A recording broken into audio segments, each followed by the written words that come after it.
Hello, my name is Dwight Miller. I'm a Leroy Pott Miller Fellow at West Mecklenburg High School. I teach world history at West Mecklenburg and also AP Human Geography. And today I'm just going to kind of take you through my end of year vision and goal reflection. Fun fact, this summer I got married, so woohoo! But as we're going through this, we're just going to go through how I'm going to actually use this in order to be better, become a better teacher overall for my students. So first of all, just go through my vision. My vision was to foster a thirst for learning and academic growth and instill in students a desire to want to improve themselves and connect knowledge across the courses, basically, hopefully making lifelong learners. I have three forms of accountability. So my first form of accountability for this vision of mine, this vision, is a student assessment, mindset assessment, generally through a survey. So each after each and every unit exam, my world history class, we have them do a survey, and I'm just going to show you what the survey looks like. The survey looks a little bit like this. I'm just going to click, go back. These are kind of the results of it. So the questions are pretty general: first and last name, how they feel about the test overall, getting them to think about how much they studied and what techniques they use.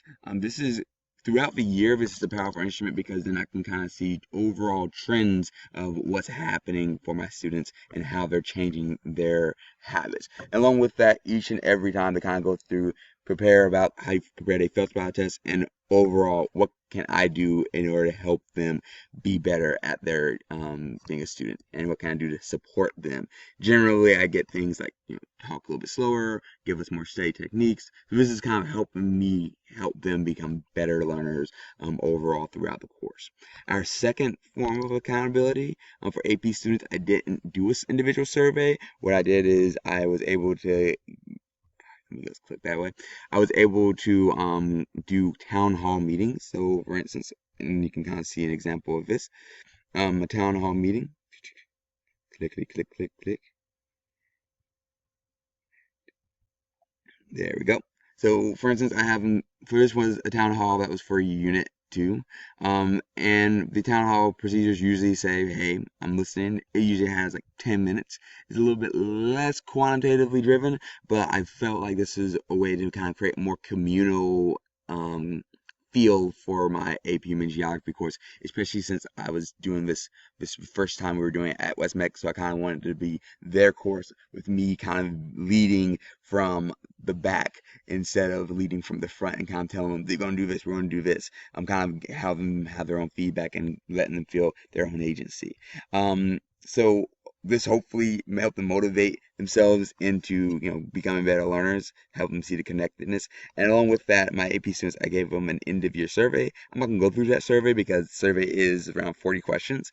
However, for the end of year survey, I was able to figure out a lot of trends that affected my students, but not only my students, other AP students across the AP sphere at West Mecklenburg High School. This was a survey for all students, just so we can see trends, so we can better support those students across the curriculum, and of course being able to kind of think cross-curricularly as a school and get in my team in order to be able to think in that mindset.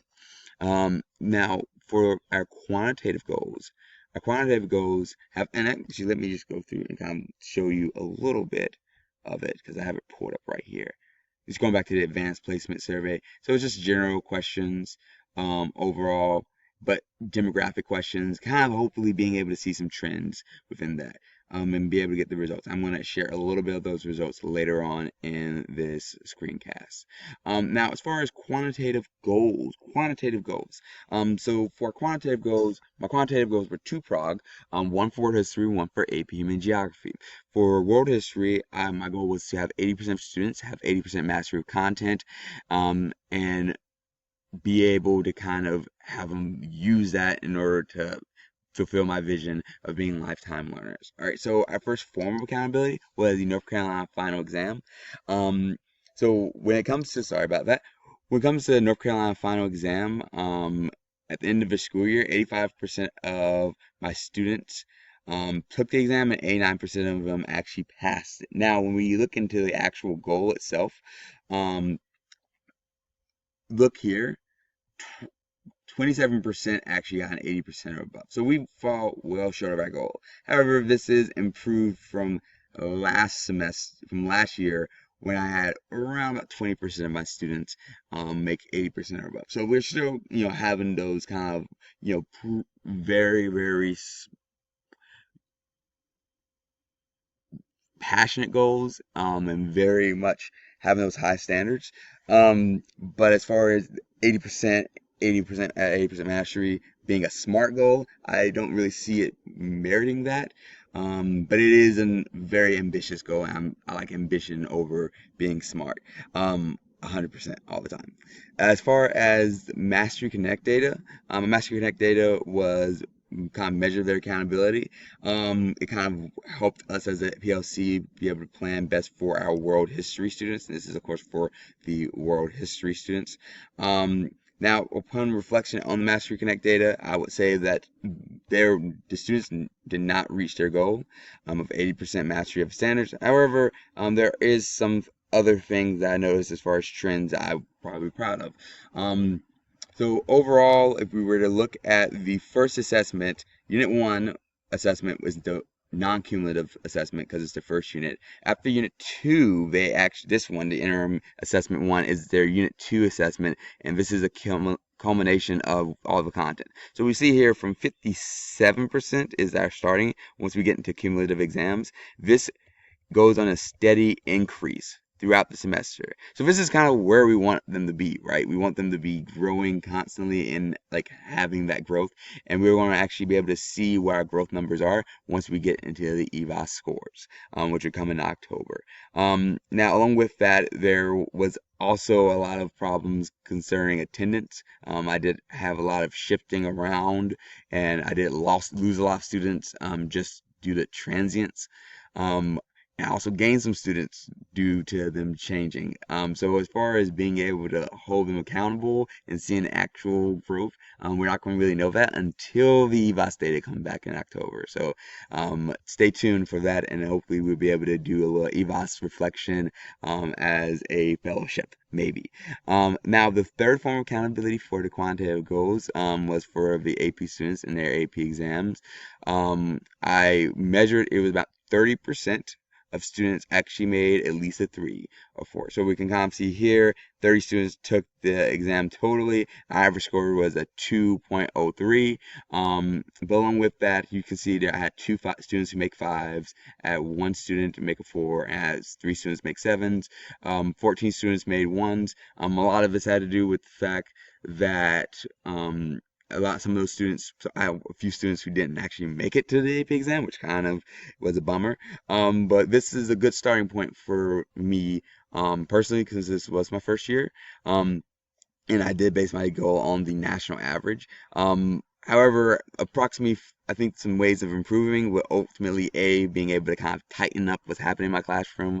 I think a year of experience definitely, as I'm like reflecting on the next year, being able to implement a lot more structure within this course instead of giving too much freedom, from the sense of trying to make it a college level course, but realizing that it is not college level students. Also being able to fix this number that actually came from the survey. At West Meck, approximately 40 students this past year were given more AP classes than they requested.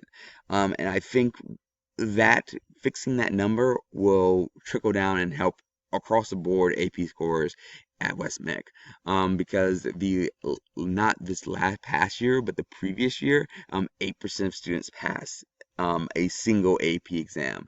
So we already see there the numbers are probably going to grow a little bit, just purely based off the fact that I had 30% of students pass an AP exam with at least a 3. So hopefully that was something that was a trend across the board, and we will be able to get our numbers up. So those are all of my artifacts for my goals and my qualitative vision. Thank you for spending time with me, and thank you for coming in and looking at my video. Hopefully you can contact me via Katie or Tamika or Sanji if you want to come to my classroom and visit. Have a good one.